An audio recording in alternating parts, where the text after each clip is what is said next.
علماء سنت سے مضبوطی کے ساتھ جڑ کر رہنا. علماء سنت وہ کہاں ملیں گے آپ کو؟ مزاروں پہ کہ درباروں پہ؟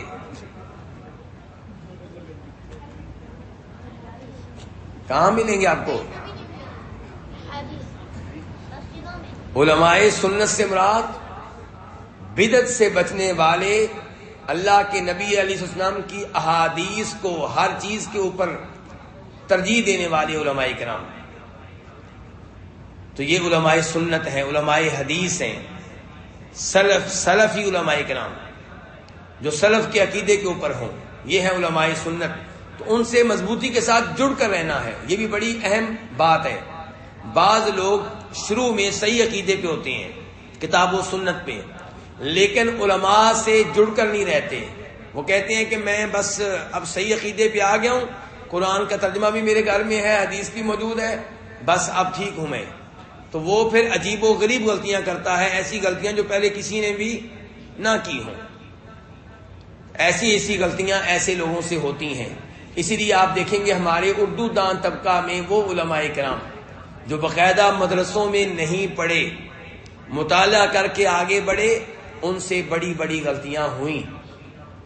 عام طور پہ یہ بڑے بڑے نام آپ کو نظر آئیں گے جن سے غلطیاں ہوئی ہیں، یہ وہ علماء کرام ہیں جو باقاعدہ علماء اہل سنت کے پاس نہیں رہے، علماء حدیث کے پاس نہیں رہے، ذاتی مطالعے پہ انہوں نے انحصار کیا.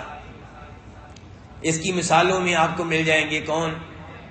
مولانا مودودی، آپ کو مل جائیں گے ڈاکٹر اسرار، اور جاوید احمد غامدی آپ کو مل جائیں گے.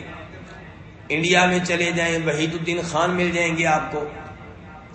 اور یہ وہ لوگ ہیں جن کو ہمارے یونیورسٹی کے لوگ سمجھتے ہیں کہ یہ ہمارے ہیرو ہیں. موجودہ زمانے میں خصوصاً جاوید احمد غامدی کو یونیورسٹی کا طالب علم ہیرو سمجھتا ہے اور کہتا ہے یہ علماء کرام تو فضول ہیں، یہ آدمی ہے جس نے صحیح اسلام پیش کیا ہے. وہ صحیح اسلام کیسے ہو گیا؟ نوجوان کے پاس کیا دلیل ہے کہ جو جاوید احمد غامدی اسلام پیش کر رہا ہے وہ بالکل صحیح ہے؟ دلیل یہ ہے کہ یہ نوجوان کی عقل اور سہولت کے مطابق دین ہے.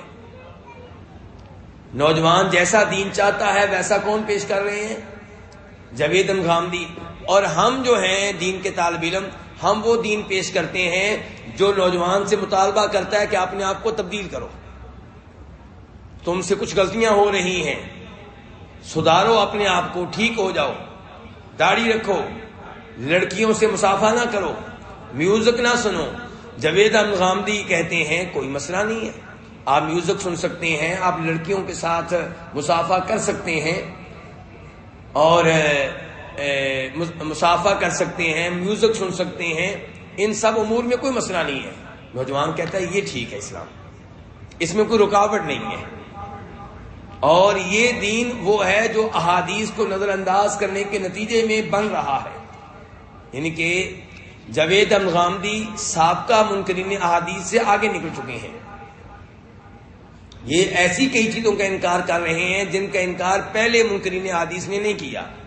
مثال کے طور پہ پہلے آپ نے سنا ہوگا منکرین احادیث میں پرویز کا نام سنا ہوگا آپ نے. تو ویسے ایک سر سید احمد خان بھی ہیں، آپ کو معلوم ہوگا کہ انہوں نے بھی بہت سی احادیث کا، بہت سے معجزات کا انکار کیا ہے. سر سید احمد خان کا نام میں اسپیشلی اس لیے لے رہا ہوں کہ ہمارے لوگ ان کو بھی مسلمانوں کا ہیرو سمجھتے ہیں، اور میں ان کو کافر نہیں کہہ رہا، یہ بتا دوں، لیکن ان کی غلطیوں اور گمراہیوں سے آپ کو خبردار کر رہا ہوں. یہ نہیں ہے کہ جن کے نام لیے ہیں ان کو میں نام لے کے کوئی کافر کہہ رہا ہوں، ایسی بات نہیں ہے، لیکن بتا رہا ہوں کہ یہ وہ لوگ ہیں جنہوں نے بڑی بڑی غلطیاں کی ہیں، اس لیے ان سے بچا جائے، دور رہا جائے. میں ایک غلطی بتا دوں جاوید احمد غامدی کی، کیونکہ کئی لوگ آپ میں سے نئے ہوں گے، وہ پریشان ہو رہے ہوں گے یہ کیا چکر ہے. آپ کا کیا عقیدہ ہے؟ عیسیٰ علیہ السلام زندہ ہیں کہ فوت ہو چکے ہیں؟ آپ لوگوں کا کیا عقیدہ ہے جی؟ کہاں پہ ہیں اور کب فوت ہوں گے؟ جب دجال آئے گا پھر وہ آسمانوں سے زمین پہ نازل ہوں گے، ایسے ہی ہے. دجال کو قتل کون کرے گا؟ عیسیٰ علیہ السلام. اب آپ پوچھئے جاوید احمد غامدی سے وہ کہیں گے عیسیٰ علیہ السلام تو فوت ہو چکے. یہ غلط عقیدہ ہے کہ وہ آئیں گے دوبارہ. آپ قرآن کی آیتیں پیش کریں گے، وہ اس کی تعبیر کریں گے. آپ کہیں گے اللہ نے کہا بل رفعہ اللہ الیہ، کہ اللہ نے عیسیٰ علیہ السلام کو اپنی طرف اٹھا لیا، اپنی طرف اٹھا لیا. وہ کہیں گے اٹھا لیا سے مراد یہ نہیں ہے کہ ان کے جسم کو اٹھا لیا، مراد یہ ہے کہ ان کی شان بلند کر دی، ان کے مقام کو بلند کر دیا.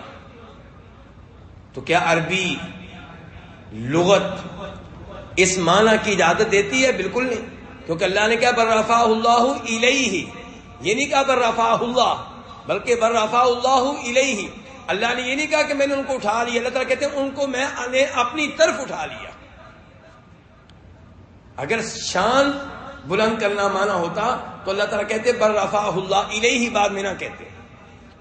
تو بہرحال احادیث اس کے علاوہ ہیں. تو اس قسم کے بڑے بڑے گمراہ کن نظریات پیش کیے ہیں جاوید احمد حامدی نے.